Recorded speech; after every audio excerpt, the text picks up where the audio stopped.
ትወዳለህ በጣም በእውነት ግን ልምዳችሁ እንዴት ነው በቀን እስከ 3 ሊትር ይጠጣል ስንታየው እና እሱን አይቼ ከመቅናት የተነሳ አላየውም አልሰማም አላየውም እኔ ጠይቂ ውሃ በጣም ጠጣ ስንታየው ካለ ሃይላንድ ነው ማለት የቱ ጋር ታስቀምጧል አላየውም ይዞ ነው ሃይላንድ ለምሳሌ ቅድመው ሜካፕሩም ልታልቅ ሩብ ይቀርች እንትን ብላለች ሜካፕሩም 1 ሊትር መልበሻ ክፍል 1 ሊትር ስለዚህ ነው አሸበላው ልታስለቅሽ አይ ችግር የለም እንዲሁ ለምሳሌ ትዳራችንን እንደዚህ በመሞጋገስ በመከባበር በመደናነቅ መግፋት አለብን የሚለው ያንቺ ግን ወደ መፎጋገር ሄደለ ያንቺ ሰዛ ማለት ውሃ ጠጥተ ረዘምክ ትያለሽ ዛፍ ነው እሱ እዚህ ነው ውብ ሆንከው ረዘምክ ዛፍ ነው እሱ ወጥቶ እሺ በቃ ከነገረኝ ሰደበኛሉ ምን ያልክ ነው አንተ አስከተተ የአቶ ወይም ወይዘሮ ሰዓታችን ላይ ነው ያለነው የተለያዩ የትዳር ጉዳዮች ይነሳሉ እንግዲህ በቤታችን በእለት ተለት በትዳር ህይወታችን የሚያነጋግሩን የሐሳብ ልዩነት የሚያስነሱ የተለያዩ ሐሳቦች ይነሱና እኛ ደግሞ የመሰለንን እንሰነዝራለን የወደን አንድ ላይ ቤተሰቦችም እንዲሁ የተሰማቸውን ሐሳብ የምታካፍሉበት ዝግጅታችን ነው አንድ ቪዲዮ ተዘጋጅቷል እሱን እንይና እንመለሳለን በነገርሽ ላይ አዲስ ሙሽሮች እየዳርን አይደል ለትዳር በጣም ወሳኝ የሚባሉ ጉዳዮችን እንደተሞክሮም ቪዲዮ አይተው ሌላ ጊዜ በቋሚነት ቢከታተሉት እንመክራለን እንዴ ነው ከስር ከስር የሚያርቀን ስለሌለ ይመስላል ዝም ብለን ማጋባት ብቻ ሳይሆን እንዴት ትዳሩ መቀጠል ያለበት መመራት እንዳለበትም ቲፕ ሰጣ አፌ ቁርጥ ይበላል መልካም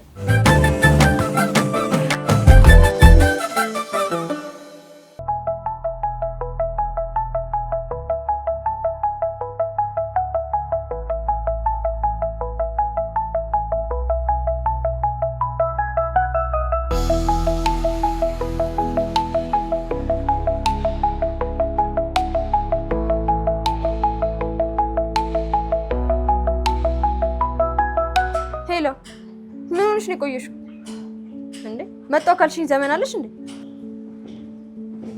አኒ ሁሉ ነገር አዘጋጅ እናንተ መስሎኝ ተጠብቀው ከጓደኞቼ ጋር ቤትስ ፕሮግራም አለ ያንቺ ፕሮግራም ማብቂያ የለውም እንዴ አንዴ ጎረቤቴ ሌላ ጊዜ ደግሞ የሥራ ባልደረቤ ጓደኛዬ ምናምን እያልሽ ቆይ እኔ ለምወጣው አንተ ይሄን ያክል ምን ነው ጭንቅ ጥብቅ ባልክስ ቤቱ የጋራችን መሰለኝ ደግሞ የግል የሚባል ጊዜ አለ እኔ ማንበብና የግል ስራዎችን መስራት ብፈልግ እና ማን ከለከለ እረፍቴን እንኳን ባግባቡ መጠቀም እንዳልችል አለረፍት ያንጋጋሽ ቤት በኩል ቆይ ብለክ ማህበራዊ ኑሮ እንዳይኖርሽ እያልከኝ ነው እንደሱ አልወጣኝም ገደብ ይኑርሽ ነው እያልኩኝ ያለሁት ቆይ ከዚህ በላይ ምን ትለኝ ምንድነው ያንጋጋሽ ማለት ታዲያ ምን እንድልሽ ፈለግሽ በሰባስባቡ አዲስ ነገር እየፈጠርሽ ያንቺ ፕሮግራም ማብቂያ የለውም እንዴ ቆይ ማህበራዊ ህይወቴን አሁን ባግባቡ ካልተወጣው ነገ በችግር ጊዜ ማን ሊደርስልኝ ስለዚህ እነሱ ናቸው የሚደርሱልሽ ታዲያስ ቅርብ ያሉት ጓደኞቼና ጎረቤቶቼ ናቸው ከሩቅ ወዳጅ እግር ጎረቤት ሲባል አልሰማ ስለዚህ እነሱ ያዋጡሻል ማለት ነው ለሰው መድኃኒቱ ሰው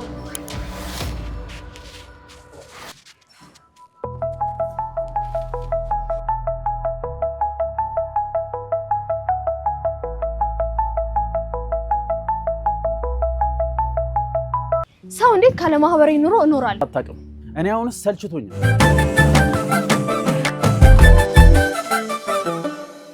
እኔ ምን እንደሚገጥመኝ ልንገራችሁ አንዳንድ ጊዜ በጓደኝነትም ሊሆን ይችላል ከዛ ደግሞ የትዳር አጋር ላይ የሆነ ያላግባባችሁ ረጅም ወሬ የሚያሳና አንተም የራስን ታወራለህ እሷም የራሷን ታወራለች እንደዛ ከዛ በደንብ ትለፋለፉና እኮ እሱን ነው እኮ ያልኩሽ ያለሁት እኮ እሱን ነው ምናምን ትባባይና እሺ ቆይ አንተን ሐሳብ ንገረኝ ብለህ ስትል ስታዳምጠው ያን ሁሉ የፈጃችሁበትን ሰዓት የማይፈጅ አሁን እነሱ እኔ እስከገባኝ ድረስ እንግዲህ ባየነው ቪዲዮ መነሻነት የማህበራዊ ኑሮን አለመፈለግ አይደለም እሱ ላይ ማየው እሱ አደጋግማ የምትለው የማህበራዊ ኑሮን እንዳልኖር አደረገኝ ነው እሱ ደግሞ በቃ ጊዜ የለንም ፋታ የለንም ሁሌ ከጓደኞችሽ ጋር ነሽ ሁሌ ያንቺ ድግስ አያልቅም ነው ምንድነው ግን ይያልከኝ ያለው ብትለው መፈታት የሚችል ይመስለኛል ከዛ መልካም ንግግር ደግሞ ቁርጣን ታበርዳለች ይባላል አይደል በቁጣ ላይ ጀመሩት እሷም ሲጀምሩ በቁጣ ነው በቃ ጓደኞቿ የማርፈዷል ንዴት የምትወጣው እሱ ላይ ነው እሱም ሲመጣ የተለመደውን አይነት ወከባይቷል ለምን ላይ ነው ያሉትና አንደኛ በእርጋታ ቢነጋገሩ ይሄን ሁሉ ሰዓት ሁሉ ጊዜ በማንኛውም ባለትዳር ቤት መኖር አለበት ብለን የምናስበው እኛም ማዳበር ያለብን ብዬ የምለው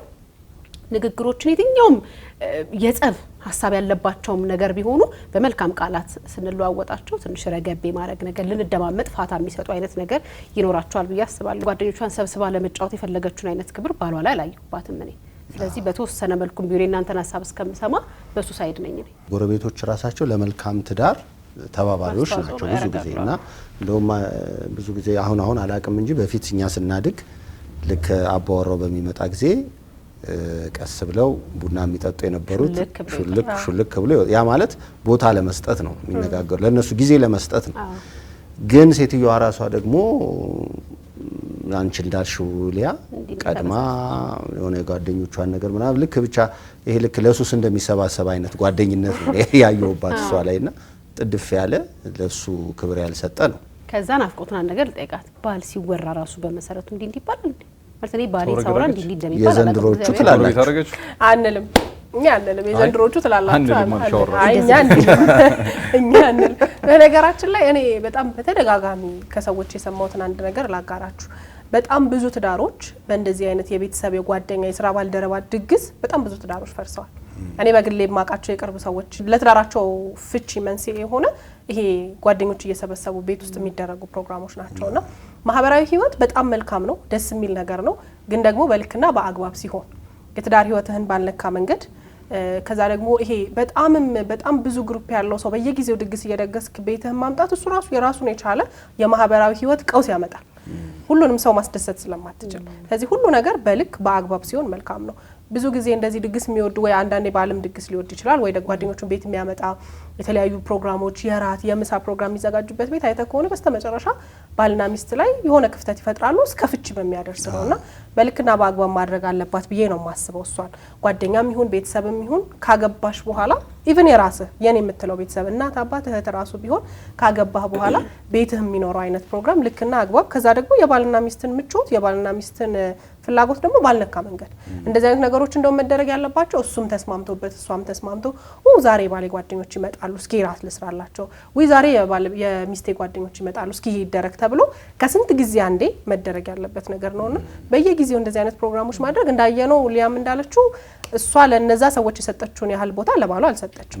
የባልየውም ጥያቄ መሰረታዊ ጥያቄ ነው ብዬ አስባለሁ። አንደኛ ለራሱ ጊዜ ይፈልጋል፣ ስራ መስራት ይፈልጋል፣ የረፍት ቀኑን ዝም ባለ ኢንቫይሮንመንት ማሳለፍ ይፈልጋል፣ ከሚስቱ ጋርም ጥሩ ጊዜ ማሳለፍ ይፈልጋል።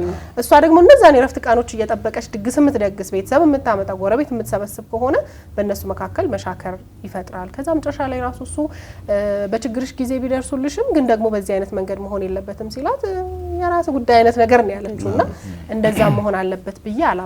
ሁሉም ነገር ልክና አግባብ ሲኖረው ነው ደስ የሚለው። ጓደኝነትም ይሄ አብሮ መብላት አብሮ መጠጣትም ልክና ገደብ ሲኖረው በጣም አሪፍ ነው ብዬ አምናለሁ።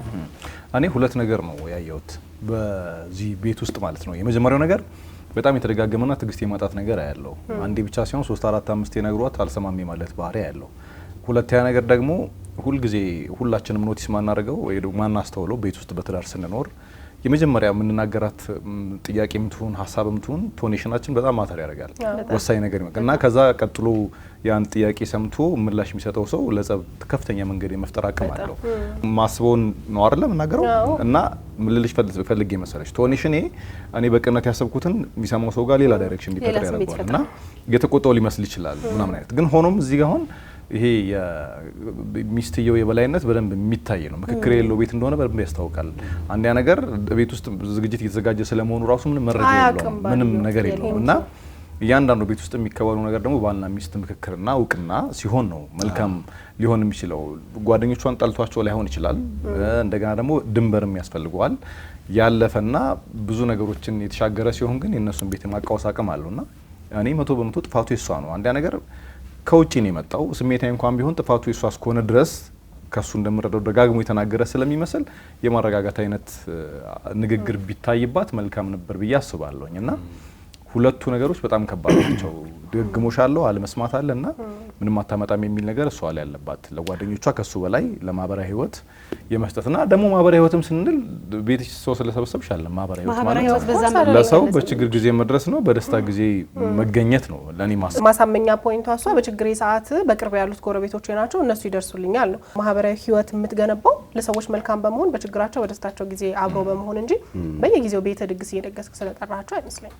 ደግሞ ትዳሩ ሲመሰረት እነዚህ ሁለት ሰዎች መጀመሪያ በጓደኝነትም ሆነው ቤተሰቦቻቸውም ጋር ሆነው በቃ አንድ ጣራ ስር ሲኖሩ የቅድሚያ የሚሰጠው የሁለቱ ጊዜ ነው። ያ ጎጆ ያስፈለገበት ምክንያት ሁለቱ ጊዜ እንዲያገኙ ነው። ያን ጊዜ እያጣ ሲመጣ ሰውየው እንግዲህ በቃ ተስፋ እየቆረጠ ሊመጣ ይችላል። ምክንያቱም ትዳሩ የተመሰረተበት ምክንያት ነው አሁን የተናጋው እዚህ ላይ።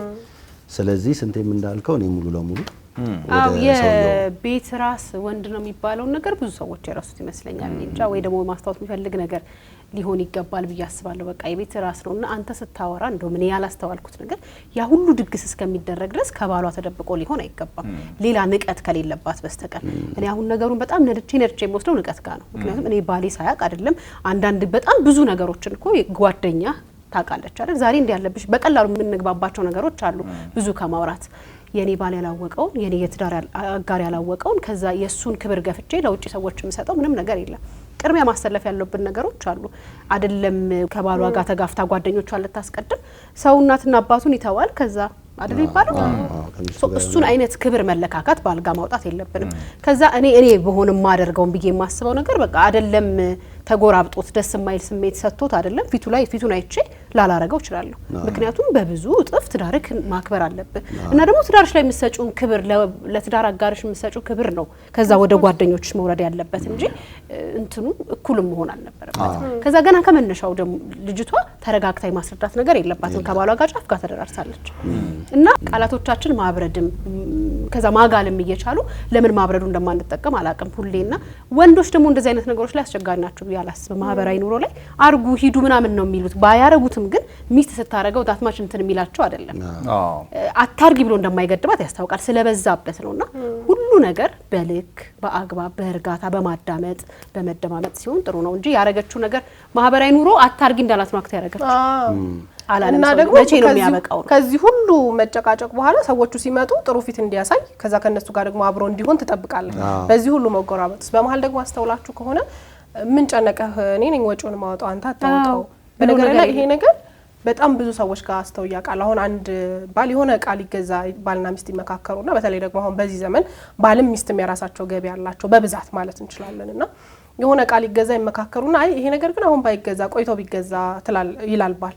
ከዛ እሷ ሄዳ ትገዛለች እንዴ ለምን ተነጋግረን አልነበር እንዴ ሲላት በራሴ ብር ነው የገዛሁት አለችውና ይሄ ነገር እስከ ፍቺ ያደረሳቸው ሰዎች አቃለሁኝ እኔ። ትዳር ውስጥ ከገባ በኋላ የኔ የሚባል ነገር አይደለም። እንኳን የምታገኘው ገንዘብ እንኳን የምታፈራው ሀብትና አንተም ያንተ አይደለም የሷ ነህ እሷም የራሷ አይደለችም ያንተ ናትና በጣም ይሄ ሊያንዳለችው የንቀቱ መጨረሻ ምን ጨነቀ ወጪ አልጠየቅኩ በራሴ ነው ያረኩት የሚለው ነገር በራሱ ራሱን የቻለ ትልቅ ሕክምና የሚፈልግ ህመም ነው። ትዳር ነው ትልቅ ርዕስም ነው። ይገርምሻል እኮ እንደምሳሌ አንድ አካል ብለን ስንድር እኔ የሚለውን ነገር ለማቆም ነው እኛ ነው በቃ እኔ የሚባል ነገር አይኖርም። እንደየ ሃይማኖታችን ደግሞ ትዳር የሚሰጠው ዲፊኒሽን ወይም ትርጉም አለ አይደለ? በቃ ወንድ የቤት ራስ ነው ሴት አንገት ናት ነው ይባላል። ጋብቻ ወግ ሲኖረው ወጉን ሲጠብቅ አሪፍ ነው በአግባቡ በልኩ በቃ ባል ነው ክብሩን ጠብቆ ሚስት ናት ክብሩን ጠብቃ አንድ ላይ ነው። አሁን ቅድም አይተሽ ከሆነ ለባል የሚሰጥ ፊት አይደለም እሷ እንዳለችው በቃ ሚስት በመሆኗ ብቻ ጎንበስ የምትለው ነገር አለ። ባል በመሆኑ ብቻ ለሚስቱ የሚሰጠው ክብር አለ። ይሄ እኛ ያልነው ሳይሆን በቃ ሀቅ ነው።